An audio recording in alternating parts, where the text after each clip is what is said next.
Bon lundi matin, 8h30. C'est le moment où je viens juste m'installer avec toi. C'est le moment de la semaine où je viens de jaser. La semaine passée, j'étais plus active, je faisais ce jeûne, Puis d'ailleurs, je t'invite de nouveau à venir jeûner avec moi le mois prochain. Laisse-moi un petit signe pour me dire que t'es curieuse de vivre l'expérience. Chose certaine, moi, ça a été vraiment transformateur, même encore aujourd'hui. Je trouve ça absolument fascinant, tout ce qui s'est passé à l'intérieur de moi, dans mon système, ma santé, mon sommeil. Ouf! Alors, je t'invite à venir vivre cette expérience. Aujourd'hui, l'envie, c'est bon pour toi. Est-ce que je viens un peu te shaker la tête en te disant quelque chose de même? Alors, je te conte une petite histoire. En fait, c'est pas de moi, c'est de Martin Petit, l'humoriste. J'ai écouté, il y a des clips de 4-5 minutes. J'ai eu une grippe là quelques semaines. Puis à un moment donné, j'étais là, j'agonisais ma grippe et la fièvre sur mon divan. Puis je me dis, non, je resterai pas dans cette énergie-là. Alors, j'ai dit, je vais me mettre des humoristes, au moins je vais rire, puis ça va changer mon d'agonie de fièvre. Alors, c'est ce que j'ai fait, et il m'a fait énormément rire, celui-là sur l'envie, et les marathoniens, les gens qui s'entraînent puis qui se mettent en forme. Alors, il dit dans son show, il dit, écoute, tu sais, ton temps que ça t'a pris pour courir le marathon, j'ai pas assez de place dans mon cerveau pour le retenir. Alors, même si tu me dis que, yes, t'as battu ton temps ou que t'es donc bien fier de toi, je n'ai pas d'espace pour le retenir. Vraiment, j'ai beaucoup d'autres choses à penser que ton temps de marathon. T'as pas besoin de me partager ça. Puis après ça, il continue à rire du monde, puis à dire, écoute, de toute façon, vous êtes toute une gang. Je t'invite à aller le fouiller, là. Je pense Martin Petit marathon, il est tellement très drôle. Mais ce qui explique, c'est que celui-là qui court un kilomètre, il a envie celui-là qui court 5 kilomètres. Celui-là qui en court 5, il a envie celui-là qui en court 10. Celui-là qui en court 10, il a envie celui-là qui court le demi-marathon. Celui-là qui court le demi-marathon, il a envie celui-là qui court le marathon. Puis là, on pensait pendant longtemps que ça, c'était le sommet de la chaîne, quand le sommet de la pyramide, qu'enfin on avait atteint, puis bien non. Il y a quelqu'un qui a commencé à dire, ouais, t'as couru ton marathon, moi je suis un Ironman. Fait que quand j'ai fini de courir les 42 kilomètres, j'embarque sur mon vélo, je roule pendant 160 kilomètres, après ça, je me lave, je me jette dans le lac et je nage pendant je sais pas combien de kilomètres. Donc, il explique ça comme c'est une course sans fin, puis il montre le ridicule de la chose. Moi, d'abord, j'ai beaucoup ri de la chose, vraiment. Puis après ça, je me suis mis à réfléchir sur l'envie. Puis là, il faut faire la distinction entre l'envie puis la jalousie. Si je te dis que l'envie peut être bon pour toi, je suis pas en train de te dire que la jalousie est bonne pour toi. La jalousie, c'est effrayant. J'ai bien sûr vécu ça. J'allais travailler dans un chantier. Chaque fois que je partais travailler, mon chum me disait que je m'en allais coucher avec mon patron. Non, ça, c'est de la jalousie, c'est maladif, c'est malade mental. C'est pas de ça qu'il est question.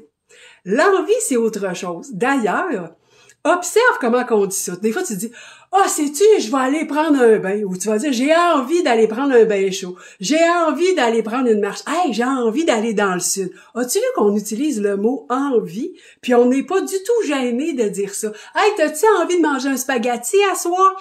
Hey, t'as-tu envie? On se demande ça. Et pourtant, quand on vit de l'envie, je sais pas moi, on regarde quelqu'un, on pourrait dire ça, on regarde quelqu'un partir s'entraîner, ou on regarde quelqu'un bien manger, ou qui change ses habitudes, qui fait des affaires, puis on se dit, hey, moi je suis pas capable de faire ça, puis on a une petite crotte sur le cœur, puis on se dit, hey, moi je l'envie. Et ça, quand on ressent cette affaire-là, on le compare avec la jalousie. Puis je disais dans une autre occasion, c'est comme ça on prenait le couvert, tu sais, les plats, les creusets là, qui pèsent 1 tonne, Le couvert de ça est terriblement lourd. Alors c'est comme si on prenait le couvert d'un creuset et qu'on le mettait sur notre envie afin de mieux l'étouffer. Et c'est ça que j'ai eu envie de venir te partager aujourd'hui. Et si l'envie était en vérité un appel pour prendre le large, non pas pour s'enfuir, mais pour aller vivre une nouvelle expérience en dehors de sa zone de sécurité. Tu m'entendras plus jamais utiliser l'expression sur ma page ou dans aucun de mes programmes l'expression zone de confort, parce que ça donne l'impression que c'est confortable. Quand on observe cette zone de sécurité-là, elle nous tire par en bas, parce que quand on décide de pas en sortir, on vit un paquet de foutues émotions poches, comme des regrets, des remords, des ressentiments, de la colère, de la tristesse, toutes les émotions poches qu'on a à l'intérieur de nous viennent du creuset, du couvert de creuset qu'on met sur notre désir, alors qu'on l'étouffe puis qu'on l'éteint. Et c'est comme ça, crois-moi, qu'on devient toxique. Parce qu'à force d'envier, sans jamais, en mettant tout le temps le couvert, on finit par ne plus être fréquentable parce qu'à toutes les fois que quelqu'un dit qu'il fait quelque chose, soit on a tout le temps une petite crotte d'envie, ou ben on réagit drôlement, ou ben on fait comme si ah ouais, c'est donc ben hot, hein. Mais en réalité, ça paraît donc dans la grandeur de notre corps que non, on n'est pas en train de trouver ça hot, qu'on est en train de souffrir d'envie, et cette souffrance-là commence drôlement à être de la jalousie. À l'inverse, quand on regarde et qu'on contemple qu'on est dans notre zone de sécurité et qu'on ressent un peu d'envie, et là qu'on fait comme « Oh my God, mais si je ressens de l'envie, c'est parce que j'en ai envie. J'ai pas envie de faire les efforts. J'ai pas envie de ce que ça va de ce que ça va me coûter de faire ça. Mais j'ai envie de le faire. Wow! Après combien de temps vas-tu mettre le creuset, le couvert du creuset sur toi? Et si à l'inverse, tu disais, bon ben, OK, c'est les efforts qui me font peur ou qui me tentent pas, c'est ce que ça va me coûter en temps et en argent qui me tente pas, mais c'est donc ben niaiseux, parce qu'en ne le faisant pas, en mettant le couvert, tout ce que ça fait, c'est me faire souffrir et me transformer en une personne qui est pas si agréable que ça à vivre. À l'inverse, quand je sors de ma zone de sécurité et que je ressens de l'envie puis que je décide d'y répondre, de poser les actions, donc le temps, puis des fois l'argent, parce que des fois ça coûte quelque chose à aller faire, eh bien c'est là que je reçois la transformation. Et quand je reçois la transformation, c'est pas rien là ce qu'on reçoit. On ressent ce formidable sentiment d'avoir de la force, d'avoir du courage, de la volonté, et ça participe à notre croissance. Ça participe à notre confiance.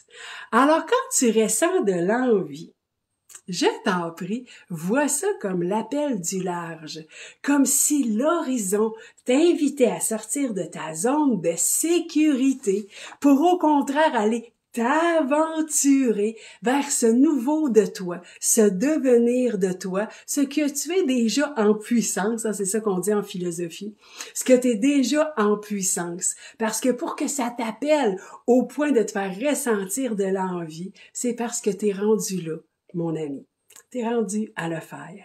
C'est juste la peur.